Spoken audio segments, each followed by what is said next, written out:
The last time I did this race was 20 months ago when I broke my collarbone. Hey cycling community, this is Steve Grusis, the Cycling Greek. Ordinarily today, I'd be doing a climbing HIIT type of workout. But the reason I'm out here doing this is my need for speed. I finally have a race coming up in a week and a half, a real on-the-road, offline race, a criterium. And I haven't done a fast group ride since I last raced 13 months ago before COVID. So, unless I want to show up to that crit and get spit out the back after 2 laps, I better do something now to at least introduce a little bit of race stimuli to my legs. Okay, let's jump to the action on the screen. Each of the 5 laps has one climb in it, and we're on it. And this is not one of my favorite climbs, but I seem to be doing okay right now. Usually I get spit out the back after one of these climbs when I first start doing this ride. When I was doing this practice race a couple years ago, we were only doing 2 laps, so that may be one reason why it's kind of muted right now. Regardless, I'm appreciative of that. Well, muted being my doing 400 plus watts to stay up with these guys. Okay, there's an attack up ahead, and the guy in the orange, I think that is Alex. He's jumping after that, and now everybody's starting to jump after him, and yeah, I've been on the edge, and now I've just dropped off the edge, and so I'm watching everybody go by, and I'm not recovering fast enough. And this is where I typically get to invoke my "I'm almost 66 and these guys aren't" old guy excuse. Things are just shattered right now. And part of that is that we have designated by the color of wristbands that we have 2 groups racing together, the 1-2s and the 3-4-5s. My goal is right now to find one of those shattered groups and work my way up to them. And it looks like these guys are going to be it, but these guys are still drilling it. But since I'm not scrambling up to them, I have to keep up my pace and hope that they slow down before I do. It's actually looking like I'm going to get up to these guys.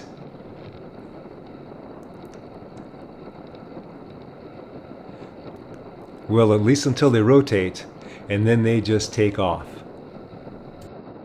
Jumping forward a bit, all I can do is what I did, just keep going. I work my way up to Aaron, and then we start working together. In talking with Aaron after the race, we appeared to be in the same mindset, where we were both thinking about, well, maybe we should just slow up and wait for them to lap us and hook on with them. But for whatever reason, we went on. And eventually, we found our rabbit, and that motivated us even more. About a mile later, with the addition of Ben, we were now a chase group of 3. For the power and time we were putting into our pulls, we seemed to be evenly matched. That being said, I was concerned that the effort I was putting into my pulls was good for about 2 laps and not the 4.5 that was needed. I was thinking and hoping that the extra person in the group would help me last longer. I found that was in jeopardy the first time Junior Ben pulled through. He pulled through pretty strong, so I figured this is just kind of an anomaly, so I'm putting in lots of watts just to get back on the wheel again after my pull. I also made a note to myself that I may need to shorten my pulls just to be able to survive, much less be functional.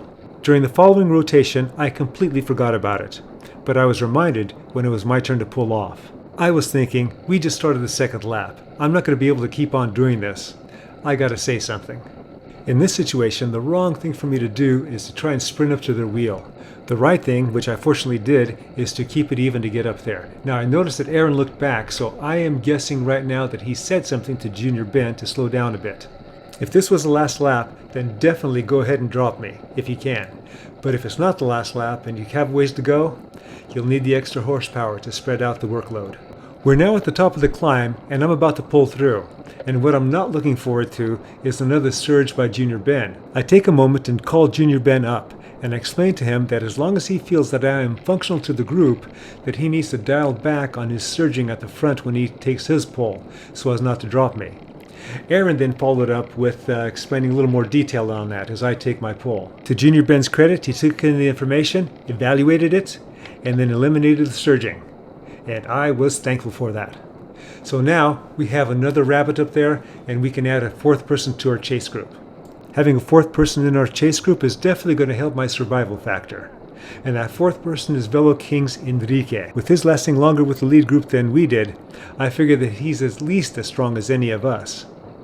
He tucks himself into the back, and we continue our chase. There are those that will know how appreciative I felt when I saw Ben's pull to the front was nice and even.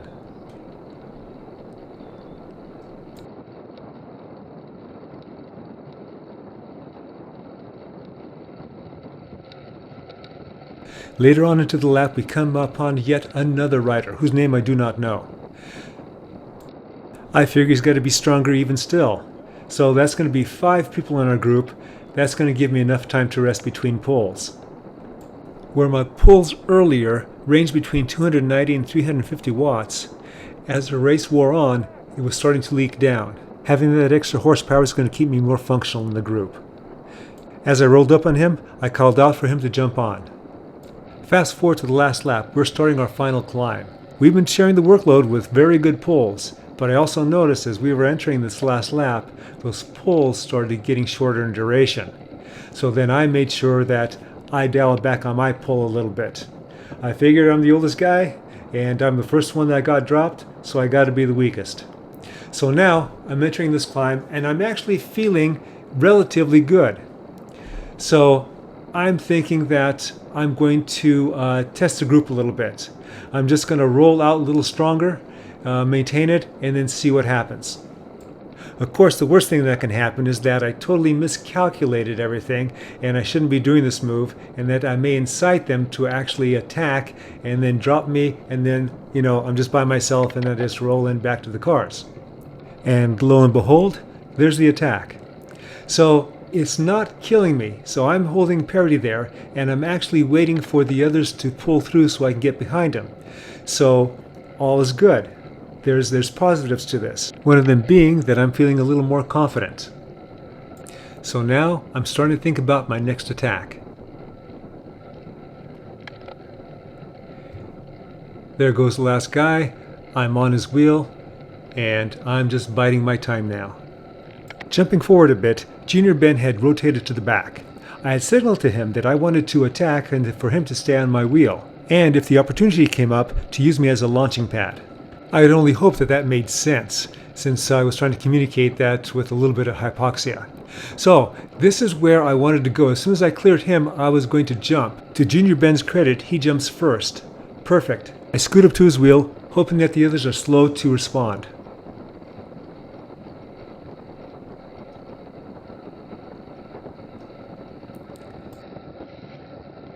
Nice try, but the others are on us in short order.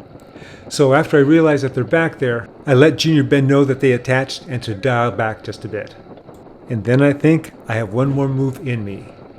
Jumping forward to just about a mile before the finish, I figure I just can't sprint with these guys. So this corner is where I need to go. It all depends on placement of everybody. As we round the corner, I'm not jumping yet. We're still carrying fair speed. Those in front of me are definitely younger and stronger and have a nicer jump than I do, and the person back of me probably sprints like I do. So this is where I start to go, but I quickly realized that this would have been a great move if I had another body. The energy I thought I had was long gone. So I try to hang on to what I can. Everybody behind me is they're just kind of waiting for me, and then they start to take off, and eventually I'm the last one in the group. Be that as it was, this race was a lot of fun. I put a lot of work into it, and it gave me a bit of confidence for the criterium that's coming up in a week and a half. Is that confidence to get a good result? No. It's confidence that I won't get dropped in the second lap. I think I'm going to have 2 big goals for each of my races I'm going to be doing, and that's going to be to finish with the main pack. Hope you enjoyed this and got something out of it. Look for those future videos, those future race videos finally coming online. After you subscribe, hit that little bell to get notified whenever I do put out a video. And always remember, comment, like, subscribe, The Cycling Greek.